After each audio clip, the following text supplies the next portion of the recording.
What is up, guys? Welcome back to another episode of Mind Renovation Nation. I am your host, Nathan Bush. We are here to talk about small multifamily properties and what you can do to improve your investments with small multifamily rental properties. So welcome back today. And today we're going to be talking about a guide to rental comps. A lot of people have asked me, like, how do you come up with your comps? How do you pull rental comps and know specifically what to charge for a rental property? And so today that's what we're going to talk about. We're going to talk about what are rental comps. We're going to talk about the importance and the accuracy of these rental comps. We're going to talk about how to use rental comps efficiently and effectively, and then we're going to talk about how to use rental comps as you go into the future. So let's do that. Let's jump right in and talk a little bit about rental comps. So what are rental comps? Well, rental comps are used by the real estate industry in order for us to be able to get an accurate pricing for your rental property. Rental comps are used in a number of different times throughout the leasing process. A rental comp could be used prior to leasing a property for a tenant to move in. A rental comp can be used on a renewal. So when you're getting ready to renew your property, it's probably good, renew your leases for your property, it's probably good to pull a rental comp and get an accurate depiction of what those prices are. And then a rental comp is also going to be used during an acquisition. You're going to use a rental comp trying to make a determination of what you potentially could get for rents on that property and where that market is specifically going. So that's how and what rental comps are to the market. There is some impact in your rental comps depending upon the location, the property types, and the amenities. And so those are important things to take into consideration when you're pulling a rental comp. Now, when I went out here recently and we took over management of a property, the current rents on the property, the current leases were leasing for 510 on that rental property, 510. 510 is pretty low for the market of where they were based upon the quality and the condition of the property and what the amenities were for that property. And so when we pulled those rental comps, we tried to make a determination on, okay, what do we need to do in order to drive proper rents on this property? And so what we did was we went out to Rentometer and we pulled a rental comp on this property. Now I'm going to talk a little bit about how we go into Rentometer and what to do with Rentometer and how to pull rental comps based upon Rentometer, Zillow, the Appfolio rental rate calculator. But before we do that, tell you a little bit about this property that was renting at 510. So what did we do?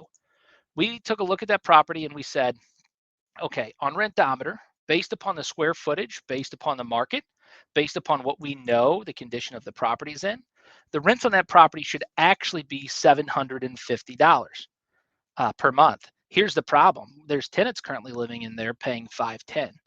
And so you've got a decision to make what to do as a landlord. How are you going to handle that situation? So here's what we chose to do. Number one, we had an open discussion with the tenant about their rents. So their lease was on a month-to-month lease, and our company has a policy of $100 per month for the convenience of being on a month-to-month lease. So you're going to pay market rate plus $100 if you're on a month-to-month as a tenant in one of the Red Maples properties. And so we had that conversation with the tenant. We told them that that's what their rents should be, and they needed to sign a new lease with us. So then what did we do?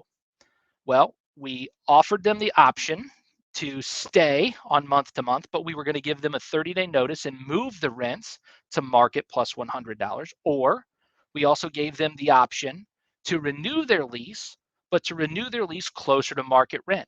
Now, to go from 510 to 750 is quite a jump. And they don't know that I'm going to move a current tenant because we don't want to have massive vacancy in the property. So I don't know that I'm going to move the entire property to 750 right away, but I can move the rental rates closer to that 750 mark by showing and demonstrating the rental comp that I pulled to the tenant. And then I went on Zillow and I went on a number of other different sites like apartments.com.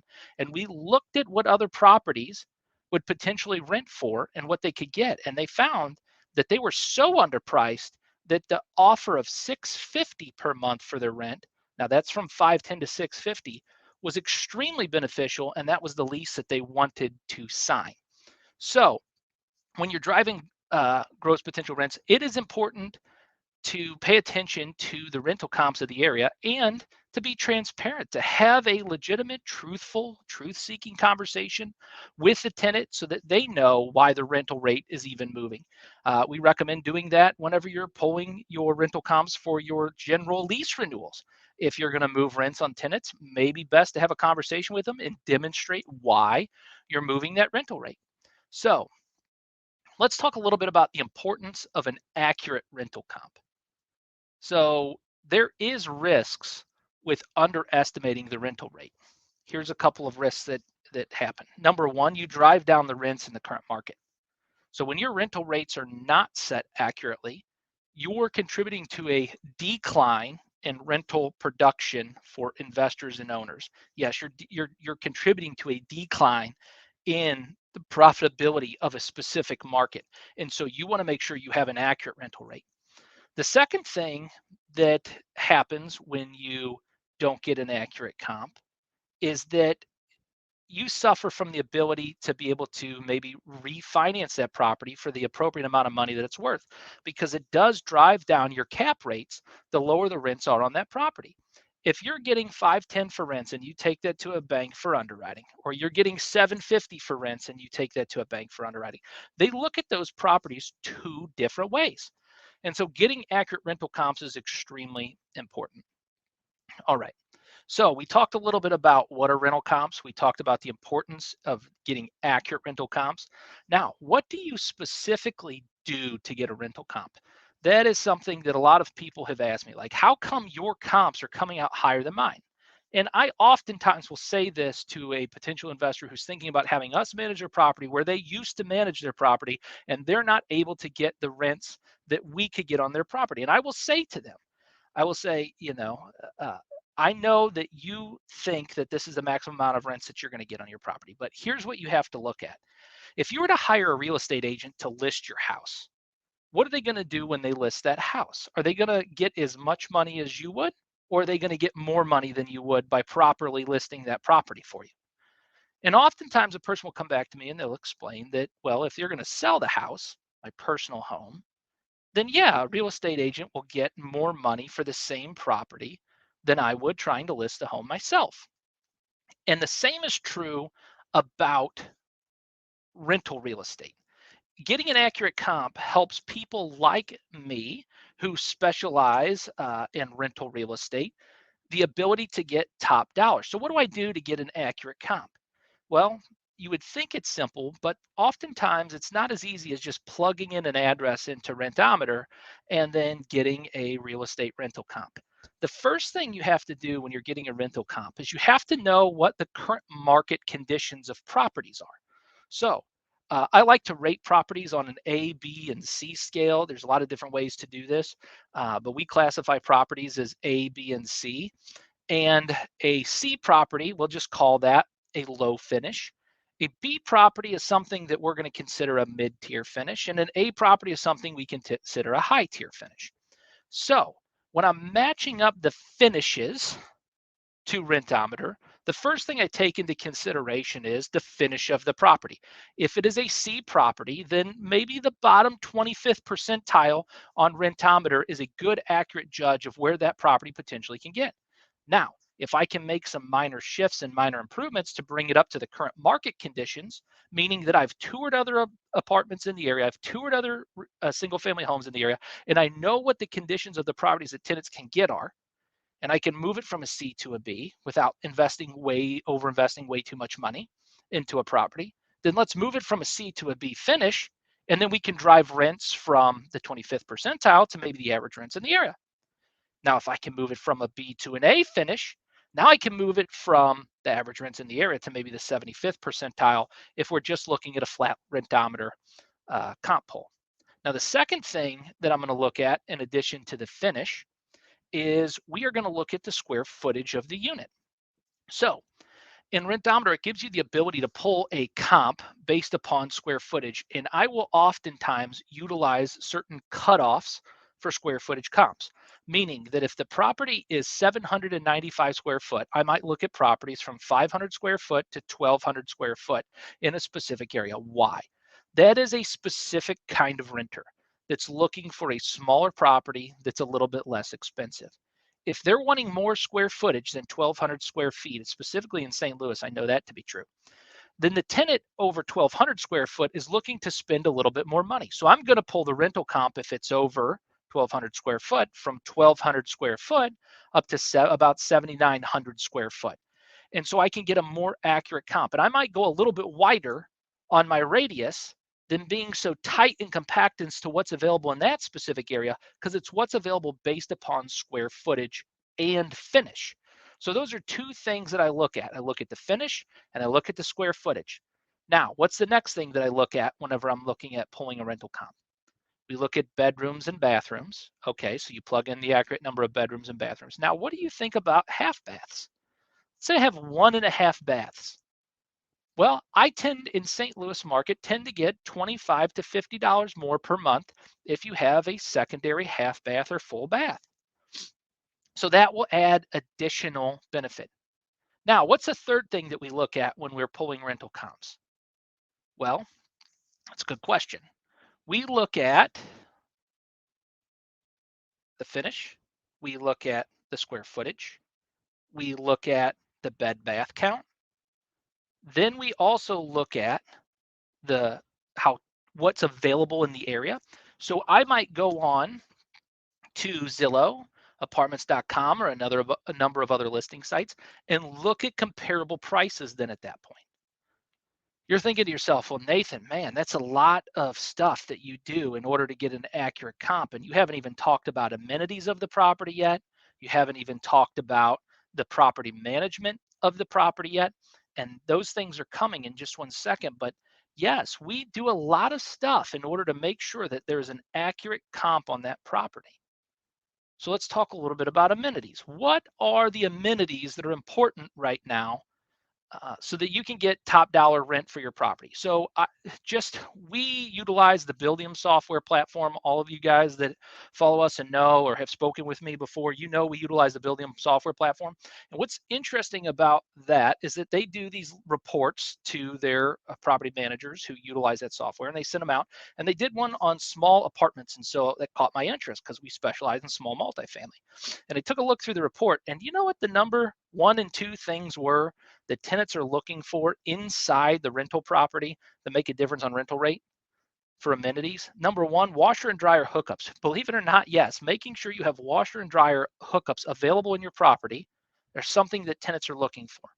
The second thing is pets. And at Red Maples, we offer the ability to bring in non-vicious breed pets into the property. And we have a pet fee that we charge every month, and we have a pet deposit that we charge specifically on those pets. But giving them the option on a small multifamily to bring pets with them has a huge impact in the overall amenities and what somebody's willing to pay for rents. So if you're not willing to allow pets or washer dryer, you don't have washer dryer hookups in your property, that property may be comped less than a property that would allow those types of things, because it opens you up to a whole giant pool of tenants that are searching out for properties with those two amenities.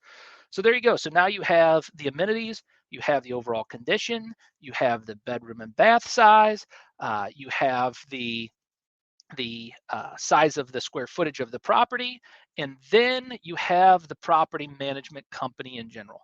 Look, if the tenant believes that they're going to have to pay their rent to you on some type of cash app or Facebook app in order to send you the money, if they believe that they're only going to get their maintenance serviced when you get off work at 5 p.m., or that if they put in a maintenance call, it won't even be taken care of, I can guarantee this: that property is going to rent for less money than one where there is a professional management company behind the rental. So that's the last thing that I'll have to say to you. Do you offer a resident portal to them? Do you have the ability for them to legitimately pay their money online? Do you have a lease that's comparable to the industry? Do you have all of the tools and resources of an institutional style asset manager available for that tenant? So when they call in on Thursday at 3 o'clock, are they going to get somebody, or is it going to go to voicemail and then you have to call them back Friday at 5 p.m. because that's when you have availability?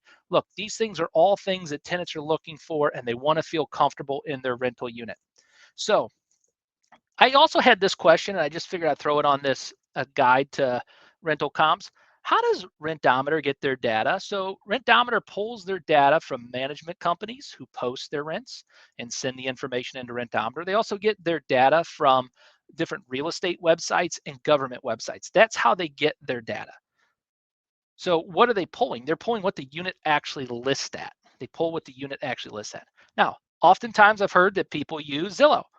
And you can use Zillow. Here's the difference between Rentometer and Zillow. Zillow uses machine learning algorithms to analyze and interpret rental data that it collects in order to provide a more accurate and up-to-date rental price estimate, according to Zillow. Now, I have found that oftentimes when I pull a comp via Zillow and it's using its machine learning, it's taking into consideration all of the current units in the tight local area and coming up with a machine learning algorithm as to what that unit could rent for. What the machine learning, though, is only doing is what it was programmed to do. And my question was, did Zillow utilize real estate agencies to help them come up with their algorithm for how to price the rental units for you? Maybe they did for sales, but did they utilize a strong property managers who understood how to pull accurate comps and look at data to come up with their rental rates? My argument to that would likely be no, but I don't know for a fact. I will say this, that there is often times where I look at rental comps on Zillow and I go, that is way off. You either A, will never get that amount of money for the property, or B, that is way too low and we can get a lot more for that same exact rental in that area. So maybe it has to do with the fact that market conditions change and Zillow can only machine learn based upon where it was when it was utilizing that data. And then the last one is Appfolio, that property management software. It does have rental comps and it gets it from various public and private sources online. It pulls it from property management companies that use the software, real estate brokers, and other third-party data providers. So that's where they get their data from. Rentometer is, in my opinion, one of the most accurate to pull rental comps, though, from the standpoint of it gives me a range and it allows me as the property manager to be able to go in and lock in on what I believe based upon the different criteria that we talked about is the most accurate rental comp for that property. Now, how else can you use rental comps? Well, if I know that property is going to rent for a certain price in the area, meaning let's just take $1,000 rent.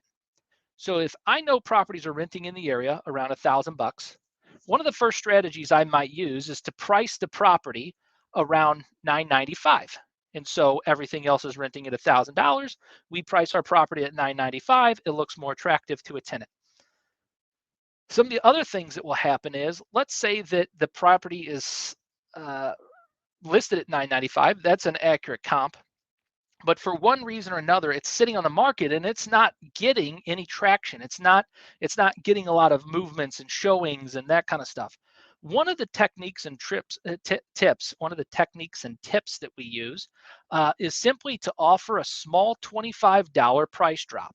What does that do? Well, anybody that saved your property on these different real estate platforms that are out there, they save the property, said, we were interested in that property, we want to rent that property, but it's not within our price range yet. They'll save your property when they're looking at it. When you offer a $25 price drop after maybe 2 or 3 weeks on the market, depending on the activity that you're seeing, it pings all of those people and notifies them again that the property is available and it's still available and it just recently had a price drop.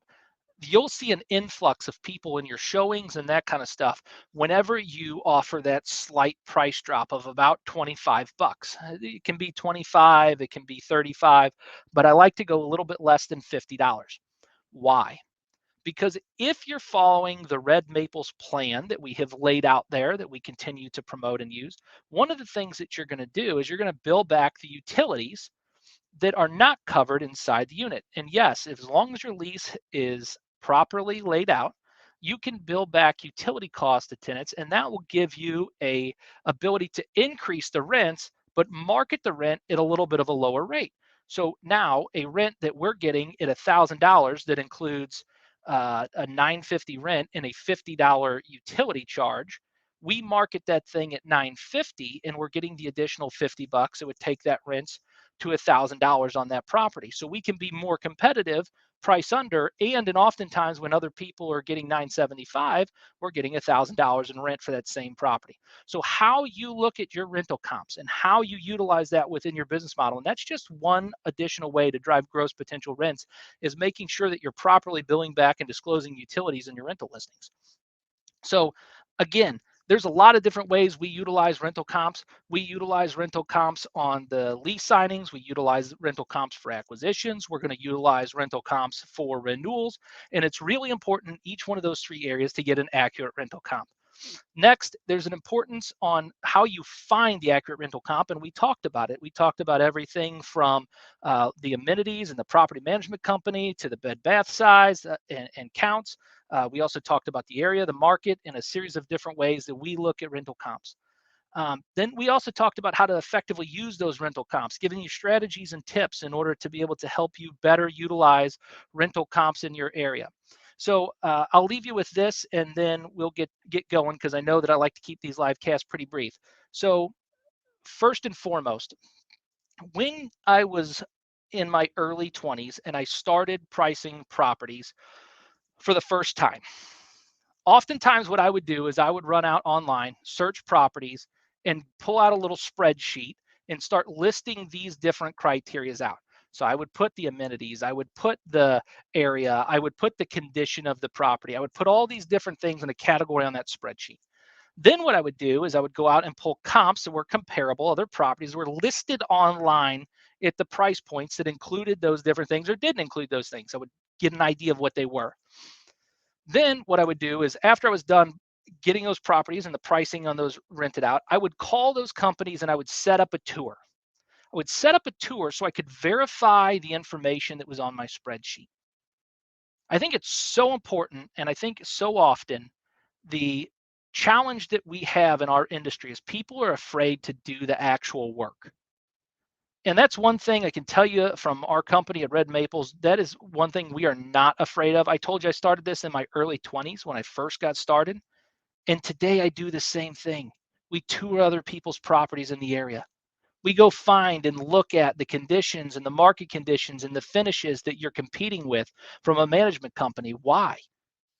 We do it so that we can get accurate rental comps, because the better we can drive gross potential rents, the more profitability that's there, but the more stable the market is for real estate investors. Now, the other question to this is, well, Nathan, if you're driving gross potential rents and the rents for you guys are a little bit higher than maybe what I could get if I did it on my own, then does that also mean that you're overtaxing my tenants? And that's the beauty of proper, accurate rental comps. When you get an accurate rental comp, you don't have to overtax the tenants. You don't have to charge them for renewing their leases. You don't have to charge the tenants for pest control. You don't have to charge the tenants for all of these things, because it's baked into the way that you manage the service for the tenant.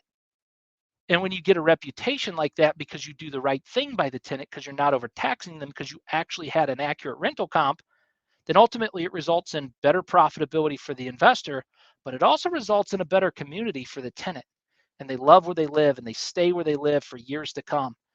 Then they don't have new investors come in 3 years from now and jack the rents on them $250 because they were underpriced and under market. Like, when you do the right thing in life, guys, that's the biggest message that I've had this week. That's what you've seen on my Facebook post. When you do the right thing by people, it's amazing what a wonderful life you can live just because you did the right thing. So I appreciate you guys tuning in to Mind Renovation Nation livecast today. I'll put a replay of this obviously up on Facebook. It'll go on LinkedIn, YouTube, anywhere where you can find my social media. You'll be able to find the replay of this. Go back, watch it, take notes, utilize the strategies and tools that we put out for how to properly get a rental comp. And when you do, what you'll find is that you'll have a much more peaceful, stress-free real estate portfolio, because you won't have as many arguments with tenants. You won't have tenant turnover and tenants leaving. You'll have people who want to be in your properties, and it makes all the difference, guys. All right, thanks. I'm Nathan. Appreciate the live cast. Thanks for hopping on, guys. Appreciate it. You all have a good Friday.